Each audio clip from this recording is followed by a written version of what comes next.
আপনারা খিতা খররা বালানি জিয়। আলহামদুলিল্লাহ, আমরা সবাই ভালো আছি। আল্লাহর দরবারে শুকরিয়া যে আমরা আমাদের প্রোগ্রাম শুরু করতে পেরেছি।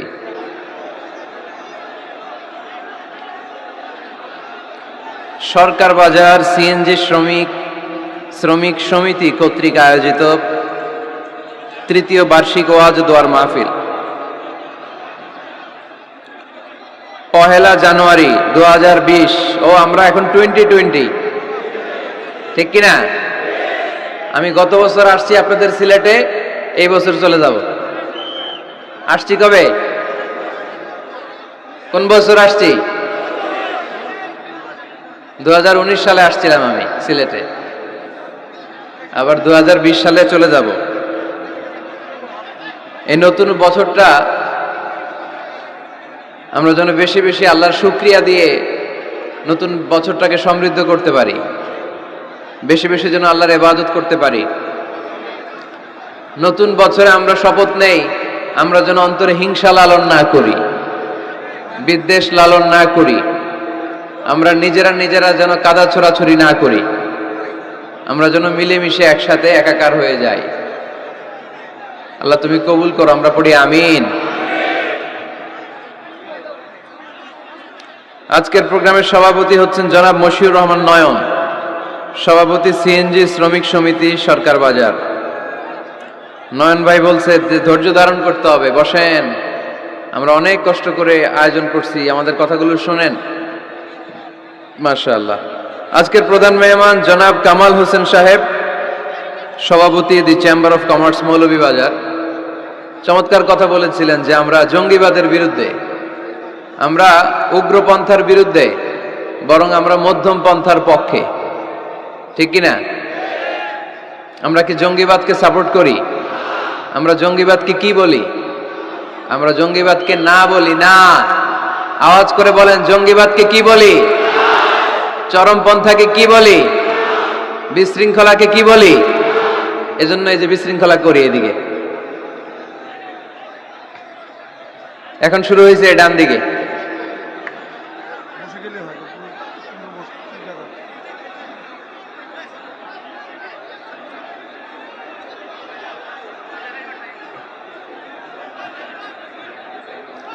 এরকম আওয়াজ চলতে থাকলে আলোচনা করা যাবে না।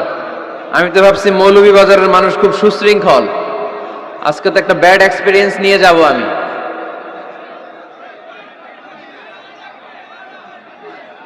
শোনা যাবে? মাইকের সাউন্ড আর একটু ভালো করে দেন, যাতে করে সবাই শুনতে পায়। দিচ্ছে, ঠিক করে দিচ্ছে। বিশেষ মেহমান জনাব আব্দুল হক সেফুল, চেয়ারম্যান 2 নং মনুমুখ ইউনিয়ন পরিষদ। আসছে কই আপনি? মাশাআল্লাহ, 2 চেয়ারম্যান 2 দিকে। আল্লাহ তুমি 2 চেয়ারম্যানকে কবুল করো। আমাকে রেখেছেন প্রধান আলোচক, কথা বলেছেন হযরত মাওলানা মুফতি মুহিবুর রহমান সাদিকী সাহেব, কথা বলেছেন হযরত মাওলানা মীর মোহাম্মদ শফিকুল ইসলাম সাহেব, কথা বলেছেন হযরত খুররম শাহরিয়ার বিন শাহাব সাহেব। এছাড়াও আরো স্থানীয় ওলামায়ে কেরাম ওয়াজ করেছেন। ওসি সাহেব কথা বলেছেন। জি, আপনাদের মৌলভীবাজার সদরের ওসি সাহেব ছিলেন, ও আছেন, আলমগীর ভাই সেলফি তুলতেছে, উনি স্মৃতি রাখতে চায় সবাই, ঠিক কিনা? তো আমাদের ওসি সাহেবও স্মৃতি রাখবেন আজকের প্রোগ্রামের। মাশাআল্লাহ, আমি আলমগীর ভাইকে শুকরিয়া জানাই, উনি এত ব্যস্ত মানুষ তারপরও আসছে, আমাদেরকে সময় দিয়েছে। আল্লাহ আলমগীর ভাইকে তুমি ইসলামের জন্য কবুল করো। সার্বিক সহযোগিতায় মেসার্স খালেদ এন্টারপ্রাইজ, খালেদ ভাই খালি পান খায়, সরকার বাজার মৌলভীবাজার। কোথায় খালেদ? পিছনে। পান খাওয়া ছেড়ে দিন, বেশি পান খাওয়া ভালো না। আর ওই যে জর্দা টর্দা সুপারি, এগুলো খুব বাজে কালচার, এগুলো ভালো না, এগুলো খাবেন না। শুধু পানটা খেতে পারেন, শুধু পান আবার স্বাস্থ্যের জন্য ভালো। সব বদ খাসলাত আস্তে আস্তে ছেড়ে দেওয়ার দরকার আছে না নাই? একটা শক্ত সিদ্ধান্তই পারে সুন্দর স্বভাবের মানুষ হয়ে গড়ে উঠতে, ঠিক কিনা? আল্লাহ তুমি তৌফিক দান করো। গতকাল বাংলাদেশের একটা নক্ষত্র ঝরে পড়েছে। হযরতুল আল্লাম শাইখুল হাদিস আশরাফ আলী সাহেব দামাত বারাকাতুহুমুল আলিয়া, অনেক বড় শাইখুল হাদিস ছিলেন। উনি আমাদের ছেড়ে চলে গেলেন। আমি ঢাকায় থাকলে ওনার জানাজায় শরীক হতাম। আমি চলে এসেছি সিলেটে, আমার আর যাওয়ার সুযোগ হয় নাই। লক্ষ লক্ষ মানুষ জামায়াত হয়েছিল ওনার নামাজে। অনেক বড় আল্লাহর ওলি ছিলেন, অনেক বড় মুহাদ্দিস ছিলেন, জগৎ বিখ্যাত মুহাদ্দিস, অত্যন্ত শ্রদ্ধাভাজন, সর্বজন শ্রদ্ধেয়। আল্লাহ তাআলা ইলমকে এমনি টান মেরে উঠিয়ে নিয়ে যান না, আল্লাহ তাআলা আলেমদেরকে উঠিয়ে নেওয়ার মাধ্যমে ইলমকে নিয়ে যায়। এজন্য এক একজন আলেম চলে যাওয়া, এটা যে আমাদের জন্য কত বড় দুর্ভাগ্য আমরা অনেকে টের পাই না। আমরা হুজুরের জন্য দোয়া করি, আল্লাহ হুজুরের কবরটাকে আপনি নূর দিয়ে মুনাওয়ার করে দেন। হুজুরের জীবনে কোনো গুনাহ খাতা থাকলে আপনি মাফ করে দেন। হুজুরের জীবনের সব খেদমতকে আপনি কবুল করে নেন। এই তো এখন ঠান্ডা হয়েছে, এভাবেই থাকেন, আওয়াজ করবেন না, আওয়াজ নাই, আওয়াজ করবেন না। আজকের আলোচনার বিষয় মসজিদ। আলোচনার বিষয় সবাই বলেন, আরো জোরে বলেন। মসজিদের সাথে সম্পর্ক রাখার দরকার আছে না নাই? কাজী নজরুল ইসলাম খুব সুন্দর করে বলেছেন, মসজিদেরই পাশে আমায় কবর দিও ভাই, ঠিক কিনা? মসজিদেরই পাশে আমায় কবর দিও ভাই, যেন গড়ে হতে মুয়াজ্জিনের আযান শুনতে পাই। আমার গোরের পাশে দিয়ে ভাই নামাজিরা যাবে,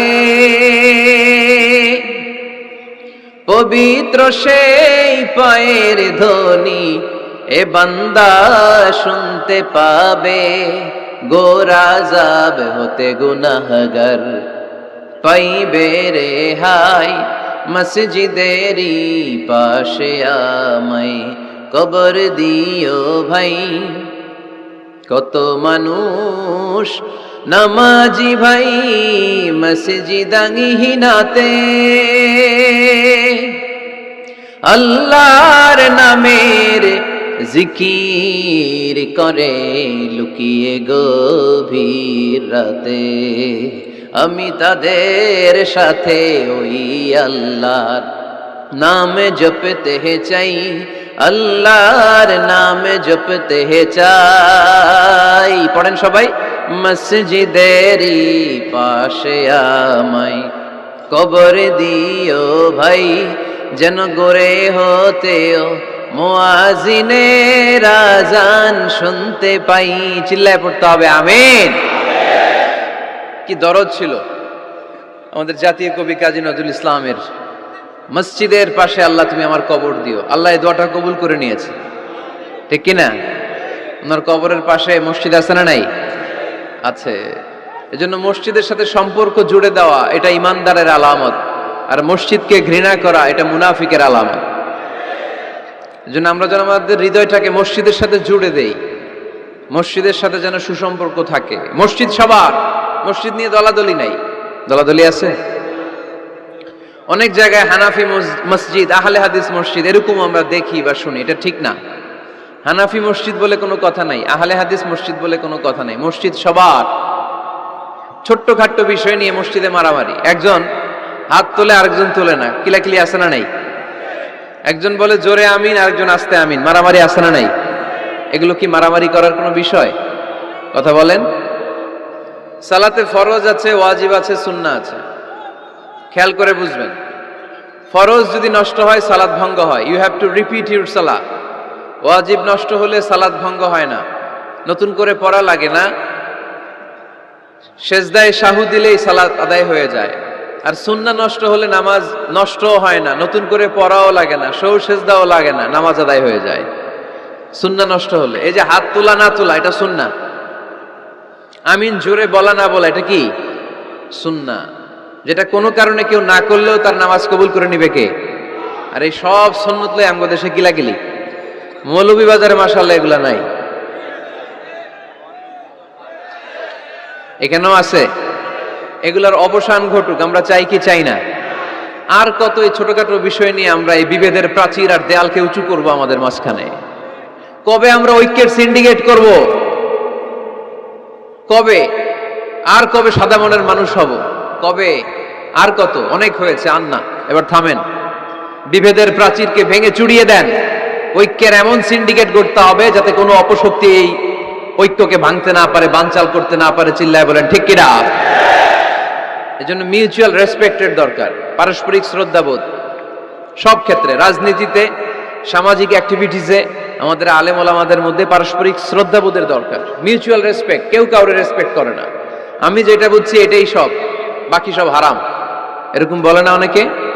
এরকম যেন না করি। তাহলে মসজিদ সবার, মসজিদ আল্লাহর হাবিব সাল্লাল্লাহু আলাইহি ওয়াসাল্লাম খ্রিস্টানদেরকে মসজিদে ঢুকতে দিয়েছেন, আর আমরা মুসলমান ভাইয়ের জন্য মসজিদে তালা ঝুলাই দেই, আছে না নাই? আল্লাহর হাবিব সাল্লাল্লাহু আলাইহি ওয়াসাল্লাম কোথাও গেলেই প্রথমে মসজিদ বানাতেন। কি বানাতেন? মসজিদ বানাতেন। মক্কা থেকে হিজরত করে মদিনায় আসলেন, কোবায় থাকলেন কয়েক সপ্তাহ। কোবা পল্লীতে তিনি মসজিদ বানালেন, মসজিদ কোবা। ওখানে প্রতি শনিবার কেউ যদি ওযু করে ওখানে যে 2 রাকাত নামাজ পড়ে, একটা কবুল উমরার সওয়াব আল্লাহ তাআলা তার আমলনামায় দিয়ে দেয়। মসজিদে কোবা বানালেন। তারপরে মদিনায় এসে মসজিদে নববী বানালেন আল্লাহর হাবিব সাল্লাল্লাহু আলাইহি ওয়াসাল্লাম, মসজিদে নববী। এটা ছিল আল্লাহ রাসূল সাল্লাল্লাহু আলাইহি ওয়াসাল্লামের বৈশিষ্ট্য। কোথাও গেলেই তিনি মসজিদ বানাতেন। মসজিদে নববী, হায় রে, এখন তো কত সুন্দর মসজিদ আমরা দেখি, আমরা যে সালাত পড়ি। আল্লাহর হাবিব সাল্লাল্লাহু আলাইহি সাল্লামের সময় মসজিদে নববী কি এরকম ছিল? কথা বলেন। ফ্লোর ছিল বালুর ফ্লোর। কিসের ফ্লোর? আমাদের মসজিদের ফ্লোর কিসের? টাইলস। আর আল্লাহ রাসূল সাল্লাল্লাহু আলাইহি ওয়াসাল্লামের মসজিদে নববীর ফ্লোর কিসের? কথা বলে না। তো আওয়াজ করে উত্তর দেন না কেন? কষ্ট হচ্ছে? দুপুরে খাইছেন না সবাই? কেন খান নাই কেন? রোজা রাখছিলেন? হ্যাঁ, ফজর বাদে আইছি। আচ্ছা ঠিক আছে, ঠিক আছে। আচ্ছা আচ্ছা, সাউন্ড নাই, কথা শোনা যায় না? তো এটা শুনলা কেমনে? জিজ্ঞেস করলাম কথা শোনা যায় না, কয় না। তো এটা শুনলা কি করে? মানে অল্প শোনা যায়, তাই তো? একটু পরে আমার বিদায় ঘন্টা বাজবে, আমি চলে যাব। এই তোমরা ডিস্টার্ব করতে করতে আমার সময় শেষ। তোমরা ডিস্টার্ব করলে তোমাদের লস, আমি আমার টাইমের 1 মিনিটে বেশি যেতে পারবো না, কারণ এখানে আসরের সালাতের আজান শুরু হয়ে যাবে, এরপরে কোনো কথা নেই। আর বক্তব্য লম্বা করা এটা বেদাত। এই বেদাতকে আমি সুন্নাতের মধ্যে আনতে চাচ্ছি। একটা সময়ে একেবারে কমায় নিয়ে আসবো। এত প্রোগ্রামও আমি করতে চাই না। আমি ঘোষণা দিয়েছি আগামী বছরে সারা বাংলাদেশে আমার প্রোগ্রাম হবে 50টা। কয়টা? 50টা। এরপরের বছর 30টা, এরপরের বছর 20টা। বিভাগীয় প্রোগ্রাম করলেই চলবে আমার। এক এক বিভাগে যে 2 দিন 3 দিন খালাস। এত দরকার নেই, এত লম্বা চূড়ার বক্তব্যের দরকার নেই। আধা ঘন্টা চুপ করে শুনেন, কয়েকটা মেসেজ ড্রপ করি, take it with you to your home, then practice and apply in the society. নিয়ে যান, আমল করেন, সমাজে কাজে লাগান। সমাজটা আলোকিত করে দিবে কে?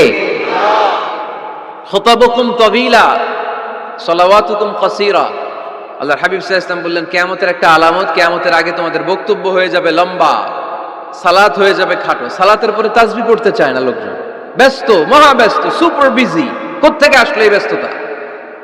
আপনি রবের সাথে মুনাজাত, না যাই ইউনাজি মুনাজাত, আপনার রবের সাথে একাকী নীরবে কথা বলতে মনে চায় না আপনার?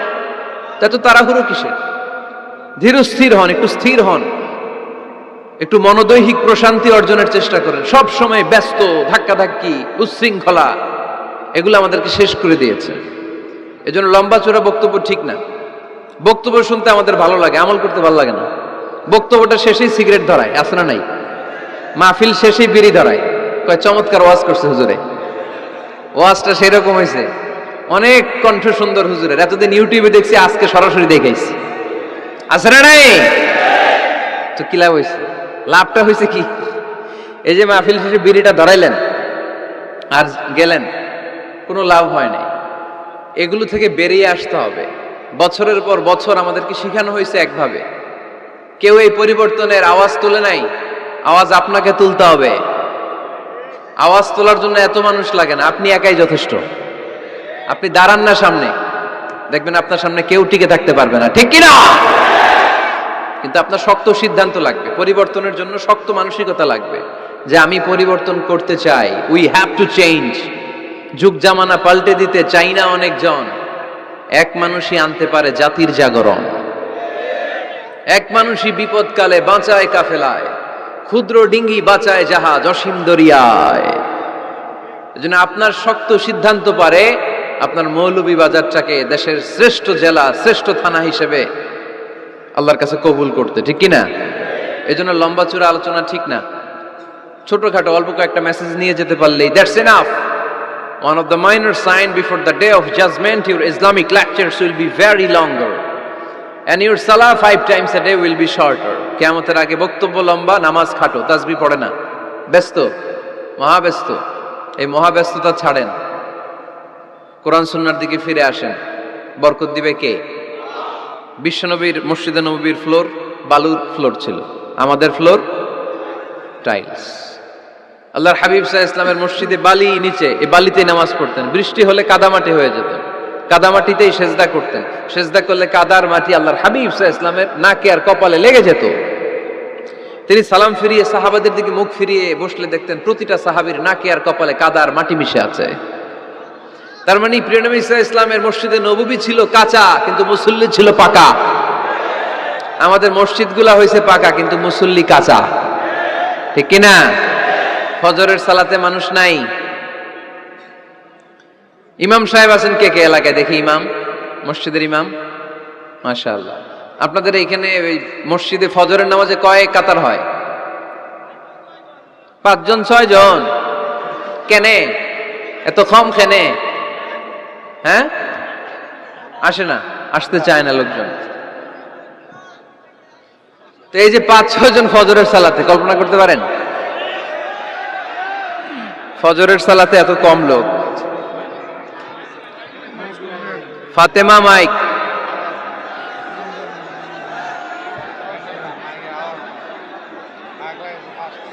কি হইল মাইকের?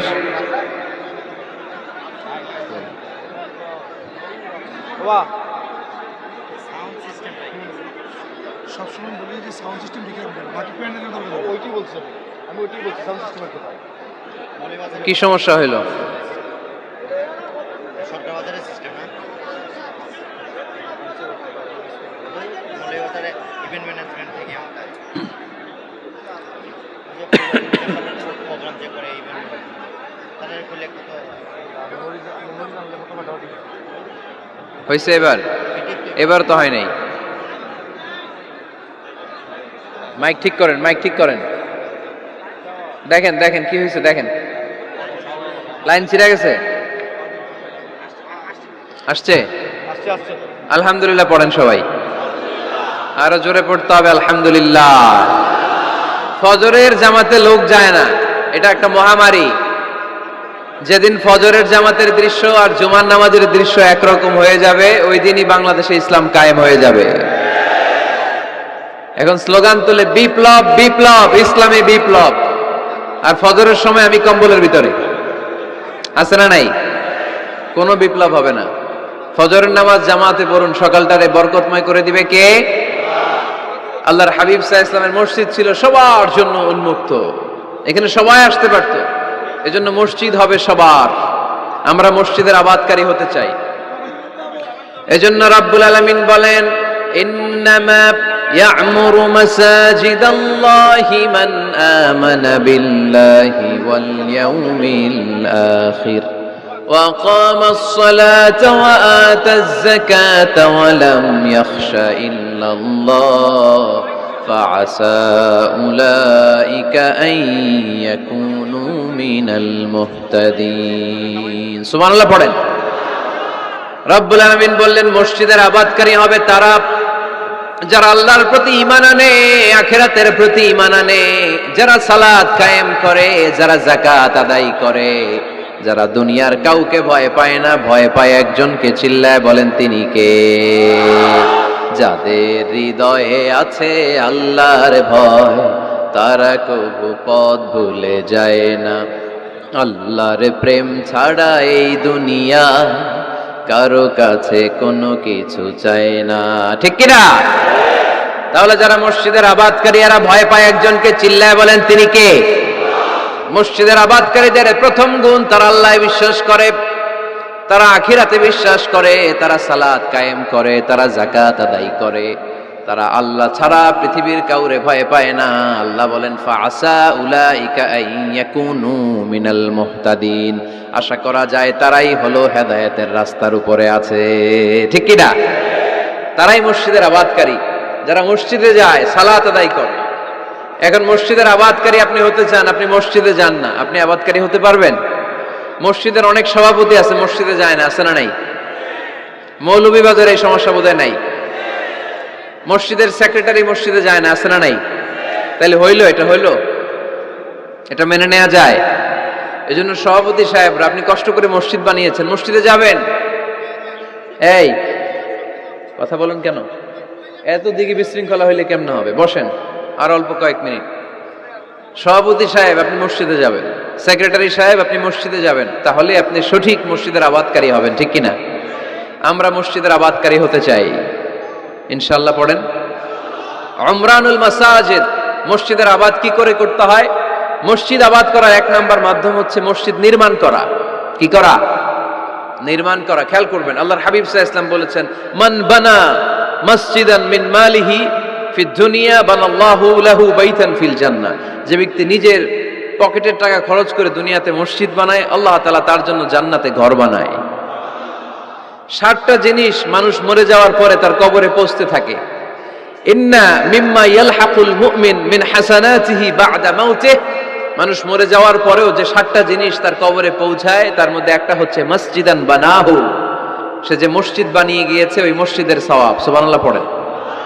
আপনি টাকা দিয়ে মসজিদ বানিয়ে দিলেন, ওই মসজিদে মুসল্লিরা নামাজ পড়ে, রোজাদাররা এসে ওখানে ইফতার খায়, তাহাজ্জুদ আদায়কারীরা তাহাজ্জুদ পড়ে, তাদের সওয়াবের কমতি হবে না, কিন্তু তাদের সওয়াবের একটা পার্সেন্টেজ সওয়াব যে ব্যক্তি মসজিদ বানালো তার আমলনামায় আল্লাহ ঢুকিয়ে দেয়। এজন্য বেশি বেশি মসজিদ বানাতে রাজি আছেন তো?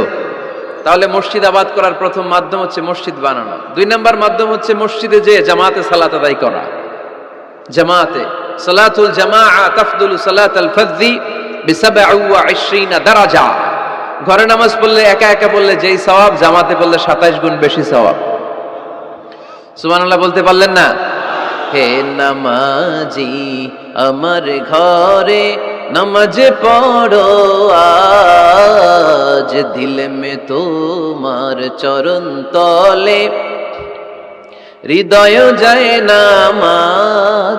হে নামাজি আমার ঘরে নামাজ পড়ো আজ, দিল মে তোমার চরণ তলে হৃদয় যায় নামাজ। পড়েন আল্লাহু আকবার।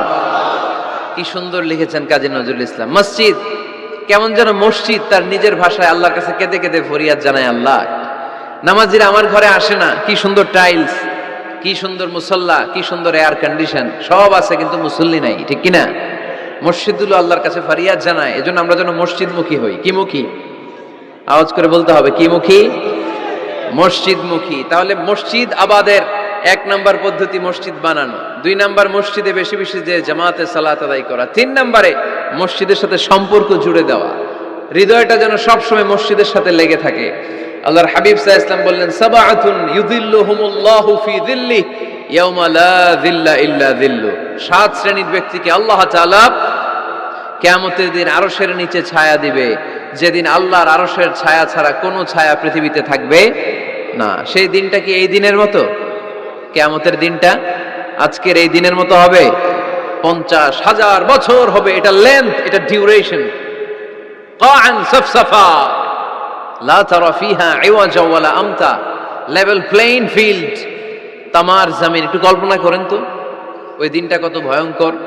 বাবা ছেলেরে চিনবে না ওই দিন, ছেলে বাবারে চিনবে না, স্ত্রী স্বামীকে চিনবে না, স্বামী স্ত্রীকে চিনবে না, পীর সাহেব মুরিদ চিনবে না, মুরিদ পীর সাহেবকে চিনবে না, নেতা কর্মীকে চিনবে না, কর্মী নেতাকে চিনবে না। হায় হায়, ইয়া নাফসি বলে কাঁদবে।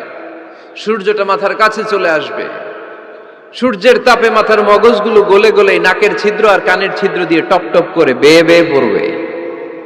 তৃষ্ণায় মানুষগুলো পাগল পাড়া, জিহ্বাটা বের হয়ে নাভি পর্যন্ত ঝুলতে থাকবে। সেদিন সবাই পাগলের মতো ছুটতে থাকবে, কোনো ছায়া নাই আল্লাহর আরশের ছায়া ছাড়া। আল্লাহর হাবিব বললেন 7 শ্রেণীর ব্যক্তিকে আল্লাহ তাআলা আরশের নিচে ছায়া দিবেন। এর মধ্যে 1 শ্রেণীর ব্যক্তি রাজুলুন কলবুহু মুআল্লাকুন বিল মাসাজিদ। ওই ব্যক্তি যার হৃদয়টা সবসময় আল্লাহর মসজিদের সাথে লেগে থাকে। মসজিদের সাথে যার হৃদয় লেগে থাকে তাকে আরশের নিচে ছায়া দিবে কে? এজন্য মসজিদ যেন মসজিদের সাথে যেন আমাদের হৃদয়গুলো লেগে থাকে।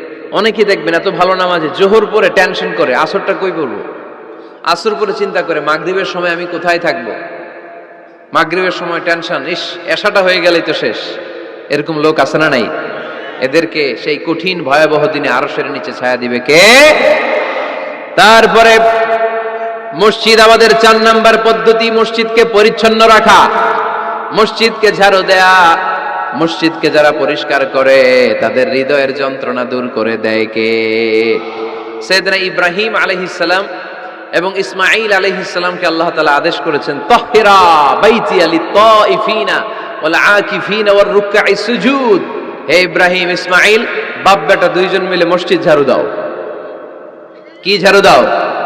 মসজিদেরি ঝাড়ু বড়দার ও কামারে হাত শোনো আমারে মুনাজাত। পড়েন, শোনো শোনো ইয়া ইলাহি আমারে মুনাজাত, শোনো আমারে মুনাজাত। পড়েন আমিন।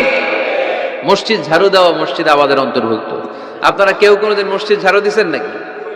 কে কে দিয়েছেন দেখি? সবাই মসজিদের খাদেম? মাশাআল্লাহ। আমিও দিছি মসজিদ ঝাড়ু, অনেক দিছি। মাশাআল্লাহ, আল্লাহ তুমি কবুল করো। যাদের হৃদয়ে বড় জ্বালা, ফ্যামিলিতে সুখ নাই, শান্তি নাই, তারা হৃদয়ে প্রশান্তি আনতে চাইলে এতিমখানায় যাবেন, এতিমের মাথায় হাত বুলিয়ে দিবেন, এতিমের মুখে খাবার তুলে দিবেন, আপনার হৃদয়টারে নরম করে দিবে কে? আল্লাহর ঘর মসজিদে যাবেন, নিজ হাতে মসজিদটারে একটু পরিষ্কার করে দিবেন, আপনার জীবনটারে উজালা করে দিবে কে? তাহলে এগুলো করার মাধ্যমে আমরা মসজিদের আবাদ করতে চাই। আমরা মসজিদের আবাদকারী হতে চাই কি চাই না? আল্লাহর ঘর মসজিদ আবাদ করার মতো শ্রেষ্ঠ কাজ পৃথিবীতে হতে পারে না। এই মসজিদের কিছু আদব আছে, আল্লাহ রাসূল সাল্লাল্লাহু আলাইহি ওয়াসাল্লাম বলেছেন এই আদবগুলো মেনটেন করে যেন আল্লাহর ঘর মসজিদের সাথে আমরা ব্যবহার করি। মসজিদের 1 নম্বর আদব হচ্ছে মসজিদে ওযুর সাথে প্রবেশ করা। কিসের সাথে? ওযু করে পরিচ্ছন্ন হয়ে মসজিদে প্রবেশ করা। এজন্য অপবিত্র অবস্থায় গোসল ফরজ, এরকম অবস্থায় মসজিদে ঢোকা যাবে? কথা বলেন, ঢোকা যায়? যেই নারীদের মাসিক চলতেছে, মেনস্ট্রুয়েশনাল পিরিয়ড চলতেছে, ওই নারীদের পক্ষে মসজিদে ঢোকা জায়েজ আছে? নাই। তাহলে এটা হলো 1 নম্বর আদব। মসজিদে ঢোকার সময় কি করে ঢুকবো? ওযু করে। আওয়াজ করে বলেন, কি করে ঢুকবো? ওযু করে। 2 নম্বর আদব হচ্ছে মসজিদে যাওয়ার সময় সবচেয়ে ভালো জামাটা পরে যাব, সবচেয়ে ভালো পাঞ্জাবিটা পরে যাব। জানতো আপনারা? না সবচেয়ে সিরাটা পরে যাব? হ্যাঁ, অনেকের নামাজের জন্য একটা পুরান জামা আছে, সিরা পাড়া, এদিকে হাত উঠালে এদিকে দেখা যায়, আছে না নাই? সবচেয়ে সিরা পাড়াটা রাখে নামাজের জন্য, কপাল পোড়া। আর সুন্নাতে খাতনার অনুষ্ঠানে গেলে মাশাআল্লাহ লেহেঙ্গা গায়ে দিয়ে যায়, আছে না নাই? না, আপনি ইবাদতের জন্য সবচেয়ে সুন্দর জামাটা রাখবেন। এজন্য রাব্বুল আলামিন বলেন, ইয়া বানি আদম খুযু জিনাতাকুম ইনদা কুল্লি মসজিদ। ও বনি আদম, তুমি যখন আল্লাহর ঘর মসজিদে ঢুকবা, ও বনি আদম তুমি যখন নামাজের মুসল্লায় দাঁড়াবা, তোমার সবচাইতে দামি, সবচাইতে সুন্দর জামাটা গায়ে দিয়ে তুমি নামাজে দাঁড়াও। ঠিক কি না? তাহলে এখন মসজিদে যাওয়ার সময় কি গায়ে দিয়ে যাবেন বলেন? খিতা করবাইন? হ্যাঁ, মাশাআল্লাহ। হ্যাঁ, সবচেয়ে ভালো কাপড়টা আয়রন করে পারফিউম মেখে তারপরে আমরা যাব। রাজি আছেন তো? 3 নম্বর আদব হচ্ছে মসজিদে ঢোকার সময় বাম পা দিয়ে ঢুকতে হয়।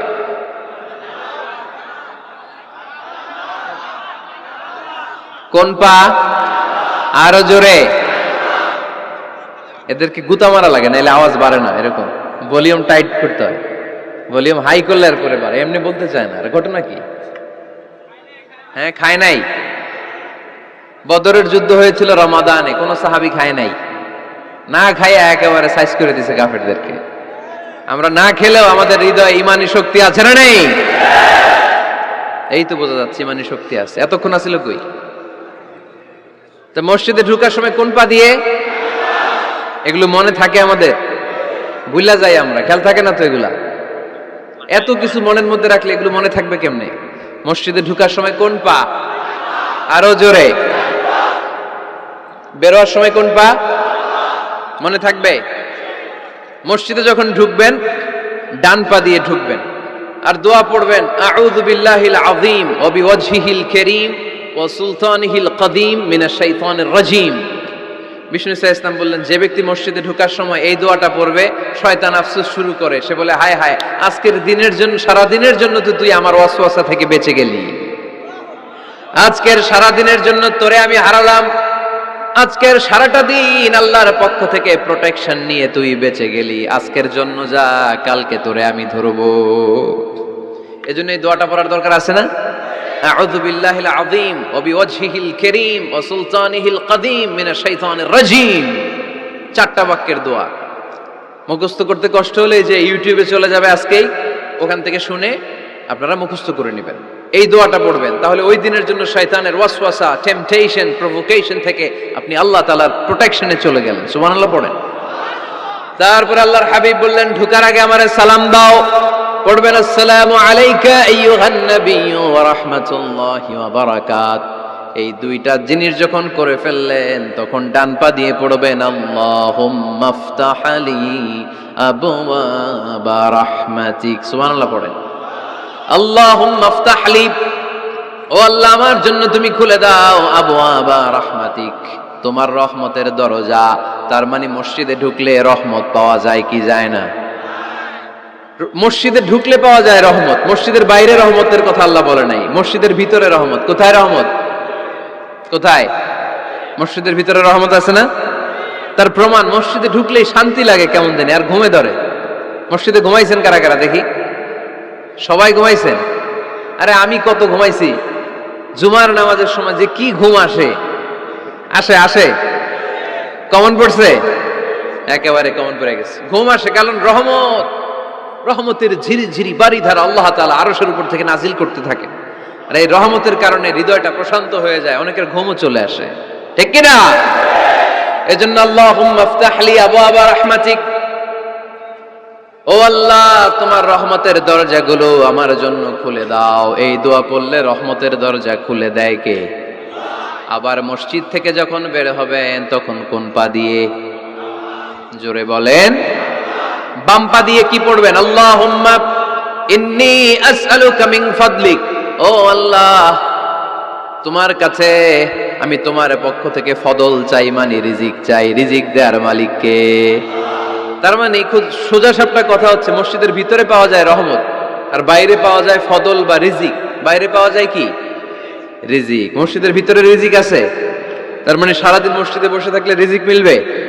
নামাজের সময় নামাজ পড়তে হবে, কাজের সময় কাজ করতে হবে, এটাই হচ্ছে ইসলামের বিধান। নামাজের সময় নামাজ, কাজের সময়, আমি প্রশ্ন করব আওয়াজ করে উত্তর দেন, নামাজের সময়, কাজের সময়, নামাজের সময়, কাজের সময়, এটা মনে থাকবে। এজন্য আল্লাহ বললেন ফাইদা কুদিয়াতিস সালাতু ফান্তাশিরু ফিল আরদি ওয়াবতাগু মিন ফাদলিল্লাহ, যখন তোমাদের সালাত শেষ হয়ে যায়, আল্লাহর রিজিক অন্বেষণের জন্য আল্লাহর জমিনে তোমরা ছড়িয়ে যাও। নামাজের সময় আসবেন, নামাজ শেষ বের হয়ে যান, ফান্তাশিরু ফিল আরদ, জমিনে ছড়িয়ে পড়ো। নামাজ শেষ, চেয়ারম্যান সাহেব চলে যাবে ইউনিয়ন পরিষদের ভেতরে, ছাত্ররা চলে যাবে হাই স্কুলে, মেম্বার অফ দ্য পার্লামেন্ট চলে যাবে সংসদে, সেনাবাহিনীর লোকেরা চলে যাবে ক্যান্টনমেন্টে, ব্যবসায়ীরা চলে যাবে তাদের বাজারে, সিএনজি ওয়ালারা সিএনজি নিয়ে ব্যবসা শুরু করবে, রাস্তায় নেমে যাবে, চিল্লায় বলেন ঠিক কিনা? এটাই ইসলামের বিধান। নামাজের সময় নামাজ, কাজের সময়। আচ্ছা, তাহলে প্রথম সুন্নাত পেলাম, পবিত্র হয়ে ঢুকবো, ভালো জামা পরে ঢুকবো 2 নাম্বার। 3 নাম্বার, ঢুকার সময় কোন পা, বের হওয়ার সময়। 4 নাম্বার, মসজিদে ঢুকেই 2 রাকাত। মসজিদে ঢুকে কয় রাকাত পড়েন আপনারা? তাহিয়াতুল মসজিদ, মসজিদে আপনি ওয়েলকাম জানাবেন, ঢুকেই 2 রাকাত পড়বেন, ওযু করলে 2 রাকাত। আল্লাহর হাবিব সাল্লাল্লাহু আলাইহি ওয়াসাল্লাম মসজিদে নববীতে জুমার খুতবা দিচ্ছেন। খুতবা চলাকালীন সময়ে এক সাহাবী এসে মসজিদের মধ্যে বসে পড়লেন। আল্লাহর হাবিব সাল্লাল্লাহু আলাইহি ওয়াসাল্লাম সাহাবীরে বললেন দাঁড়াও। সাহাবী দাঁড়ালেন। আল্লাহর নবী জিজ্ঞেস করলেন কেন বসে বললা, 2 রাকাত পড়ছো নাকি? সাহাবী বলে পড়ি নাই। বিশ্বনবী বললেন তাহলে তাড়াতাড়ি 2 রাকাত নামাজ পড়ে বসে যাও। সুবহানাল্লাহ পড়েন। 2 রাকাত পড়ো নাই তো পড়ো, দাঁড়াও, তারপরে বসো। দেখেন খুতবা চলাকালীন সময়ে আমাদের খতিবরা কখনো খুতবা থামায়? কথা বুঝেন নাই? জুমার খুতবা আপনারা শুনেন না? খুতবা চলতেছে, ওই মুহূর্তে ইমাম সাহেবরা কখনো খুতবা থামায়? মাঝখানে কোনো ঝামেলা হলে থামায় না। প্রথম খুতবা শেষ, বসে, তারপরে দ্বিতীয় খুতবা। খুতবার মাঝখানে কোনো থামাথামি নাই। কিন্তু আল্লাহর হাবিব সাল্লাল্লাহু আলাইহি সাল্লাম কেমন খতিব ছিলেন দেখেন। আল্লাহর হাবিব সাল্লাল্লাহু আলাইহি সাল্লামের খুতবা দেওয়ার স্টাইল এন্ড অ্যাটিটিউড এবং আমাদের খুতবা দেওয়ার স্টাইল এন্ড অ্যাটিটিউড, আল্লাহ রাসূল সাল্লাল্লাহু আলাইহি সাল্লামেরটা কত প্রাণবন্ত ছিল। আল্লাহ রাসূল সাল্লাল্লাহু আলাইহি সাল্লাম সোসাইটি ওরিয়েন্টেড একজন পার্সোনালিটি ছিলেন, সমাজের মানুষ কেন্দ্রিক, খুব সামাজিক ছিলেন আল্লাহ রাসূল সাল্লাল্লাহু আলাইহি সাল্লাম। তিনি দেখলেন একজন বসে পড়ছে, উনি খুতবা থামায় দিলেন। জুমার খুতবা থামায় বললেন, এই নামাজ পড়ছো না, পড়ো 2 রাকাত পড়ো। আবার খুতবা শুরু করলেন। সুবহানাল্লাহ পড়বেন না? একবার তিনি খুতবা দিচ্ছেন, দেখলেন আল্লাহ রাসূল সাল্লাল্লাহু আলাইহি ওয়াসাল্লামের 2 জন নাতি হাসান আর হুসাইন রাদিয়াল্লাহু তাআলা আনহুমা, ছোট্ট মানুষ, কাতারের ভিতরে ঢুকে কোন সাহাবী টুপি টান দেয়, কারো পাগড়ি ধরে টান দেয়, একজন এদিকে দৌড় দেয়, আরেকজন ওদিকে দৌড় দেয়। মসজিদে একটা ডিস্টার্ব হচ্ছে। আল্লাহর হাবিব সাল্লাল্লাহু আলাইহি ওয়াসাল্লাম খুতবা থামিয়ে দিলেন, মিম্বার থেকে নেমে আসলেন, 2 নাতিকে 2 হাতে ধরলেন, ধরে আস্তে করে জান্নাতের এই 2 সর্দারকে নিয়ে মিম্বারের উপরে দাঁড়ালেন। এই হাতে এই নাতি, ওই হাতে আরেক নাতি। এরপর দাঁড়িয়ে দাঁড়িয়ে তিনি বাকি খুতবা দিলেন। পড়েন সুবহানাল্লাহ। কত প্রাণবন্ত খুতবা। উনিও খুতবা দিতেন, আমরাও খুতবা দেই। আল্লাহর হাবিব সাল্লাল্লাহু আলাইহি ওয়াসাল্লাম খুতবা দিচ্ছেন, এক সাহাবী এসে বলল, ইয়া রাসূলুল্লাহ, মদিনায় দুর্ভিক্ষ, বৃষ্টি নাই, আপনি বৃষ্টির দোয়া করেন। রাসূল সাল্লাল্লাহু আলাইহি ওয়াসাল্লাম খুতবা থামায় দিলেন, থামাই দিয়ে দোয়া শুরু করলেন, আল্লাহুম্মা আসকিনা গাইসান মুগীসান মারিআন মুরিআন নাফিআন গায়রা দার আজিলান গায়রা আজিল। আল্লাহ উপকারে বৃষ্টি দেন, যে বৃষ্টিতে আমাদের ফসল জন্মাবে, সবুজ ঘাস লতা পাতা জন্মাবে, আমাদের গবাদি পশুর রিজিক বাড়বে, এরকম উপকারে বৃষ্টি আমাদেরকে দিয়ে মদিনাটারে ধন্য করে দেন। বৃষ্টি শুরু হলো, জুমাবার বৃষ্টি, শনি রবি সোম মঙ্গল বুধ বৃহস্পতি শুক্র, টানা 7 দিন বৃষ্টি। এবার বৃষ্টির চোটে মদিনায় বন্যা হয়ে গেছে। এতদিনে দুর্ভিক্ষ, এতদিনে কি, এখন বৃষ্টির বরকতের দোয়া করছে, বৃষ্টিতে এবার বন্যা। যেই সাহাবী বৃষ্টির জন্য দোয়া করতে বলেছিলেন, পরের জুমাবারের খুতবার সময় এসে ওই সাহাবী বলেন, ইয়া রাসূলুল্লাহ, আবার খুতবার মাঝখানে, ইয়া রাসূলুল্লাহ, আর বৃষ্টির দরকার নেই, আর দরকার নেই, এবার বৃষ্টি বন্ধের দোয়া করেন। আল্লাহর হাবিব সাল্লাল্লাহু আলাইহি ওয়াসাল্লাম খুতবা থামিয়ে আবার বন্ধের দোয়া, আল্লাহুম্মা হাওয়ালাইনা ওয়ালা আলাইনা, হে আল্লাহ আমাদের চারিদিকে দেন, মদিনাতে আর বৃষ্টির দরকার নেই। চিল্লায় পড়েন সুবহানাল্লাহ। এজন্য খতিব হবে এরকম প্রাণবন্ত খতিব। সমাজে কি চলে, কি ক্রাইসিস, কি সংকট, ইয়াংরা কোন সমস্যায় ভোগে, আমাদের রাজনৈতিক অঙ্গনে কি সমস্যা, আমাদের অর্থনৈতিক অঙ্গনে কি সমস্যা, আমাদের সামাজিক অঙ্গনে কি সমস্যা, আমাদের পরিবারগুলোর ভেতরে কি ঝামেলা, প্রত্যেকটা কথা মসজিদের মিম্বার থেকে আসার দরকার আছে না নাই? আল্লাহর হাবিব সাল্লাল্লাহু আলাইহি ওয়াসাল্লাম এভাবেই সমাজকে ঠিক করে দিতেন। 2 রাকাত মসজিদে ঢুকে আজকে থেকে আমরা পড়ব। মসজিদে ঢুকলেই কয় রাকাত মনে থাকবে না ভুলে যাবেন? তারপরে আল্লাহর হাবিব সাল্লাল্লাহু আলাইহি ওয়াসাল্লাম বলেছেন, খবরদার কবরের উপর মসজিদ বানিও না। কবরস্থান একদিকে, মসজিদ আরেকদিকে। কিন্তু বাংলাদেশে মসজিদের সাথে কবর মিলানো আছে না নাই? ছোট্ট একটা মসজিদ, কিন্তু এত বড় বাবার কবর আছে না নাই? না, এগুলো করবেন না আপনি। আগে হবে মসজিদ, পরে কবরস্থান। যেমন মসজিদে নববী হয়েছে আগে, তারপরে বিশ্বনবীর কবর এখানে আছে না নাই? মসজিদে নববী প্রতিষ্ঠিত হয়েছে আগে, পরে বাকি কবরস্থান আছে না নাই? কিন্তু কোন আল্লাহর ওলির কবরস্থানের উপরে যদি মসজিদ বানান, তার উপর লানাত দিয়েছে কে? লাআনা রাসূলুল্লাহ আলাল ইয়াহুদ ওয়ান নাসারা ইত্তাখাযু কুবুর আমবিয়াইহিম মাসাজিদা। আল্লাহর রাসূলের লানত ইহুদি নাসারাদের উপর, কারণ ইহুদি আর নাসারাদের একটা খাসলাত, একটা বৈশিষ্ট্য ছিল, তারা তাদের নবীদের কবরের উপরে মসজিদ বানায় ফেলত। এটা করা যাবে? এজন্য এলাকায় এলাকায় এই ঝামেলা, কবর আর মসজিদ হবে আলাদা। আবার মসজিদের কেবলার দিকে যেন কবরস্থান না হয়, তাহলে শিরক হওয়ার সম্ভাবনা আছে না নাই? খুব সাবধান, আল্লাহ সব মাফ করে কিন্তু শিরক মাফ করে না, ঠিক কিনা? শিরক হচ্ছে মহাপাপ, সব পাপের বাপ। এজন্য আমরা সব করলেও শিরকের গুনাহ মুসলমান কখনো করতে পারে। এরপর আল্লাহর হাবিব বললেন, মসজিদকে পরিষ্কার পরিচ্ছন্ন রাখো, এটাও মসজিদের আদাব। মসজিদে আতর লাগিয়ে দেন, বাখুর জ্বালিয়ে দেন। আপনাদের এই এলাকার মধ্যে তো বাখুরের অভাব নাই, আগরের অভাব নাই, ঠিক কিনা? গতকাল প্রোগ্রাম ছিল কই? সুজানগর, আগরের রাজধানী। আগর চিনেননি আপনারা? হ্যাঁ, এই যে দেহনেল উদ পারফিউম, আপনাদের এই যে মাহতাব সাহেবের আল হারামাইন, এরপরে যে আজমল কোম্পানি, এও আপনাদের এই মৌলভীবাজার এলাকার, এরকম অনেক কোম্পানি আছে দুবাই ভিত্তিক, গোটা বিশ্বে ওনারা ব্র্যান্ডিং করেছে। এগুলোর র ম্যাটেরিয়াল, কাঁচামাল যায় হচ্ছে আপনাদের মৌলভীবাজার থেকে। ছেলের বউ শাশুড়ির ওয়াজ গতকাল করছি, শুনে নিন। শাশুড়ি আর বৌমার কিলাকিলি, গতকালের ওয়াজের বিষয় ছিল কি? শাশুড়ি বৌমার কিলাকিলি কি করে থামাবেন, শুনে নিন। আচ্ছা ঠিক আছে, মুফতি সাহেবদের কাছ থেকে জেনে নেবেন এই প্রশ্ন। আমি উত্তর দিলে আবার কিলাকিলি লেগে যাবে বাংলাদেশ, কিলাকিলির দরকার নাই। সম্মানিত ভাইয়েরা, মসজিদ পরিষ্কার পরিচ্ছন্ন রাখবেন, এই বাখুর জ্বালাবেন, দেহিনেল উদ, এই পারফিউম গুলো ছড়িয়ে দিবেন। মসজিদের মধ্যে অনেক মসজিদে দুর্গন্ধ আছে না নাই? এই কার্পেটের মধ্যে ময়লা, পরিষ্কার করেন।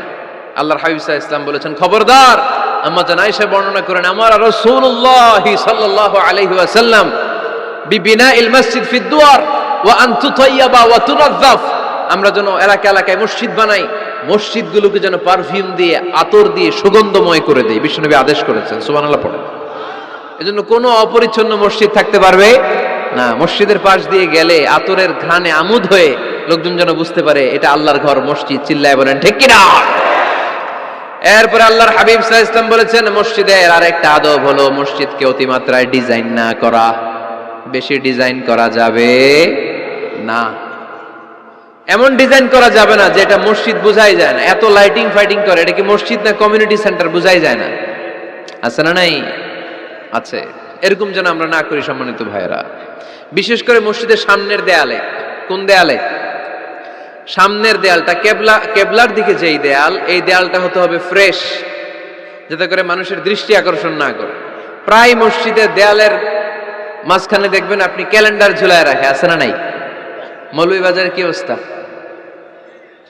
খিতা খবর আছে? তো এই যে ক্যালেন্ডার ঝুলায় রাখে, ওইখানে দেখবেন বিভিন্ন মসজিদের ছবি, এতিমখানার ছবি, মানুষের ছবি। তো মানুষ নামাজে পড়ে আবার ওগুলোও তাকায়, আছে না নাই? প্রথম কাতারে পরে ওইখানে কি লেখা, এগুলো পরে তার ডিস্টার্ব হচ্ছে না? এই মুসল্লির দৃষ্টি যাতে অন্যদিকে না যায়, এটা খেয়াল রাখতে হবে। যদি পারা যায়, মসজিদের সামনে কোনো ঘড়ি টড়ি চলবে না। ঘড়ি মসজিদের পেছনের দেয়ালে, সময়সূচি পেছনের দেয়ালে, সব পেছনে। সময় কয়টা বাজে ওটা ইমাম দেখলেই চলবে, ইমাম এভাবে দেখে নিবে, আপনারাও দেখে নিবেন। কিন্তু সামনের দেয়ালটা যত সিম্পল করা যায়। আল্লাহর হাবিব সাল্লাল্লাহু আলাইহি ওয়াসাল্লাম নামাজ পড়া অবস্থায় সামনে এমন কিছু রাখতেন না যেটার দ্বারা আল্লাহর হাবিব সাল্লাল্লাহু আলাইহি ওয়াসাল্লামের সালাতে মনোযোগ অন্যদিকে চলে যায়। আমরা যখন সালাত পড়ি, যদি অন্যদিকে তাকাই, ফেরেশতার মাধ্যমে আল্লাহ একটা ডাক দেয়, বলে আকবিল, এই বান্দা ফিরে আয়, তোর নজর থাকা দরকার সেজদার জায়গায়, ফিরে আয়। আপনি আবার যখন অন্যদিকে তাকান, আল্লাহ বলে ফিরে আয়, সেজদার দিকে তাকা। আপনি আবার যখন ঘড়ির দিকে তাকান, আল্লাহ বলে আকবিল, ফিরে আয়, সেজদার দিকে তাকা।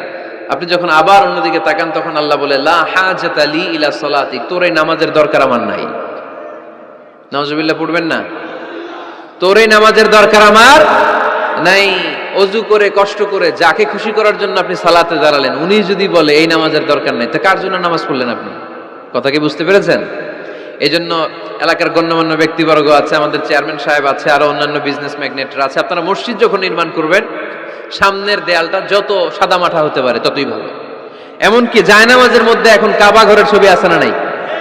আছে না? কি মুসলমান আমরা, নিজের কাবারে নিজে লাথি মারি নামাজের আগে, মনের অজান্তে নিজের কাবাকে নিজে লাথি মারছি। এরকম জায়নামাজ ব্যবহার করা নিষেধ। চিল্লায় বলেন ঠিক কিনা? সাদা ফ্রেশ জায়নামাজ বাজারজাত করেন, আপনাদের সিদ্ধান্তই ওনাদের ব্যবসা বয়কট হয়ে যাবে। আপনারা যদি এখন থেকে মসজিদের মিনারা আর কাবা ঘরের যে প্রতিকৃতি বা ছবি, এরকম ছবি সম্বলিত জায়নামাজ কিনা বন্ধ করে দেন, এদের মার্কেট থাকবে? কথা বলেন। কালকে থেকে আমরা জায়নামাজ কেনার সময় ফ্রেশ জায়নামাজ কিনবো। কোন মসজিদ, কোন মিনার, আমাদের কাবা ঘরের ছবি সম্বলিত কোনো জায়নামাজ কিনা যাবে? আওয়াজ করে বলেন, যাবে? যাবে না। এগুলো হচ্ছে মসজিদের আদাব, এগুলো রক্ষা করে মসজিদে ঢোকার দরকার আছে না নাই? পৃথিবীতে 3টা মসজিদ সবচাইতে শ্রেষ্ঠ মসজিদ। কয়টা? আওয়াজ করে বলেন না। 1 নাম্বার মসজিদুল হারাম, ফাওয়াল্লু উজুহাকুম শাতরা, যেখানেই তোমরা নামাজ পড়ো না কেন মসজিদের হারামের দিকে হয়ে নামাজ পড়ো। কেবলা কোন দিকে আজকে? এদিকে, এইদিকে কেবলা। আমি যদি এদিকে হয়ে পড়ি, নামাজ হবে না? হবে না কেন?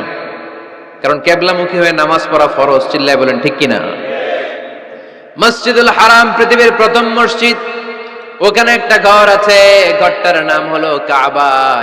ইন্না আউওয়ালা বাইতিন উদিআ লিন-নাসি লাল্লাযী বিবাক্কাতা মুবারাকা। এই পৃথিবীর প্রথম ঘর, যেই ঘরটা স্থাপিত হয়েছে বাক্কা শহরে। বাক্কা মক্কার আগের নাম, এখন শহরের নাম মক্কা। আগে নাম ছিল কি? সবাই বলেন, কি নাম ছিল? বাক্কা। এটা পৃথিবীর আদি ঘর।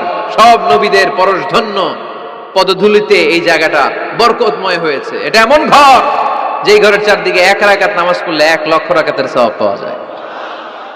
হজ উমরা করেছেন কে কে দেখি? হজ উমরা করেছেন আপনারা না? মাশাআল্লাহ। আমরা যারা করতে পারি নাই, আল্লাহ তাদেরকেও তৌফিক দাও। আমরা যেন এই কাবা ঘরে যে প্রাণ ভরে সালাত আদায় করতে পারি, আল্লাহ তৌফিক দান করো।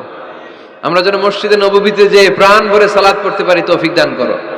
আল্লাহর হাবিব সাল্লাল্লাহু আলাইহি ইসলামের কবরের সামনে দাঁড়িয়ে যেন আমরা প্রাণ খুলে মন প্রাণ উজাড় করে বিশ্বনবী সাল্লাল্লাহু আলাইহি ইসলামকে সালাম দিতে পারি, আল্লাহ তৌফিক দান করো। এই কাবা ঘরকে কেন্দ্র করে প্রতিদিন 100টা রহমত নাজিল হয়। আওয়াজ করে বলেন, কয়টা? আল্লাহর হাবিব বললেন প্রতিদিন প্রতিনিয়ত 100টা রহমত নাজিল হতেই থাকে। 60টা রহমত তাদের উপর নাজিল হয় যারা কাবা ঘরের চারদিকে তাওয়াফ করে।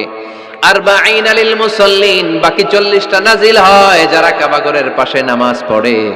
ওয়া 20 লিন নাযিরিনা ইলাল কাবা, বাকি 20টা রহমত প্রতিনিয়ত নাজিল হয় যারা তাওয়াফ করে না, সালাত আদায় করে না, শুধু কাবার গিলাফের দিকে তাকিয়ে থাকে। কাবার দিকে তাকায় থাকলেই সওয়াব। সুবহানাল্লাহ পড়েন। 1 রাকাতে কয় লক্ষ রাকাতের সওয়াব? এজন্য আল্লাহর হাবিব সাল্লাল্লাহু আলাইহি ওয়াসাল্লাম বলেছেন, লা তুশাদ্দুর রিহাল ইল্লা ইলা সালাসাতি মাসাজিদা। স্পেশাল ভার্চু এন্ড রিওয়ার্ড, বিশেষ সওয়াবের নিয়তে পৃথিবীর এই 3টা জায়গা ছাড়া কোথাও নিয়ত করে ভ্রমণ করা জায়েজ নাই। 1 হচ্ছে মসজিদুল হারাম, 2 হচ্ছে মসজিদ নববী, 3 হচ্ছে মসজিদুল আকসা। এই 3টা মসজিদ ছাড়া পৃথিবীর কোনো মসজিদে নিয়ত করে সফর করা যাবে না। বিশেষ নিয়তে সফর করা যাবে না, যে আমি যদি এই মৌলভীবাজারের জামে মসজিদে যাই বেশি সওয়াব পাওয়া যাবে, এই নিয়তে সফর করা যাবে না। বেশি সওয়াব শুধু এই 3 মসজিদে। মসজিদুল হারামে 1 রাকাতে কত রাকাতের সওয়াব? কথা কয় না, বুঝে নাই বোধহয়। কয় লক্ষ? আর মসজিদে নববীতে 1 রাকাতে 1000 রাকাতের সওয়াব। আরেক বর্ণনায় আছে 50,000, বর্ণনাটা দুর্বল। সহি বর্ণনায় এসেছে 1 রাকাতে 1000 রাকাতের সওয়াব। মসজিদুল আকসায় সালাত পড়লে 1 রাকাতে, এক বর্ণনায় এসেছে 250 রাকাতের সওয়াব, আরেক বর্ণনায় এসেছে 500 রাকাতের সওয়াব। এই 3টা মসজিদ ছাড়া পৃথিবীর অন্য কোনো মসজিদে যে নামাজ পড়লে বেশি সওয়াব হবে, এই নিয়তে সফর করা যাবে? চিল্লায় বলেন যাবে। তবে মসজিদটা দর্শন করার জন্য যেতে পারবেন। মসজিদটা দেখতে কেমন, এটার ক্যালিওগ্রাফিক্যাল ডিজাইন কেমন, এটার আর্কিটেকচারাল ডিজাইন কেমন, এটার দৃষ্টিনন্দন সৌন্দর্য কেমন, মসজিদটা দেখতে কেমন, দেখতে যেতে পারবেন। কিন্তু বিশেষ সওয়াব রিওয়ার্ড এই 3টা মসজিদ ছাড়া অন্য কোনো মসজিদের জন্য হবে না। এই মসজিদ হচ্ছে আমাদের সামাজিক ঐক্যের কেন্দ্রবিন্দু, এটা হচ্ছে আমাদের কমিউনিটি সেন্টার। আমরা শুধু নামাজের জন্য মসজিদকে ইউজ করি, এছাড়া আরো অনেক ইউসেজ আছে মসজিদের। খেয়াল রাখবেন, আমাদের মুসলমানদের মসজিদ হিন্দুদের মন্দিরের মতো নয়। কোথায় আজান হইছে? শেষ করে দিব না? সুবহানাকাল্লাহুম্মা বিহামদিকা আশহাদু আল্লা ইলাহা ইল্লা আনতা আস্তাগফিরুকা ওয়া আতুবু ইলাইক। আল্লাহ আমাদের সবাইকে কথাগুলো বুঝার ও আমল করার তৌফিক দান করুন।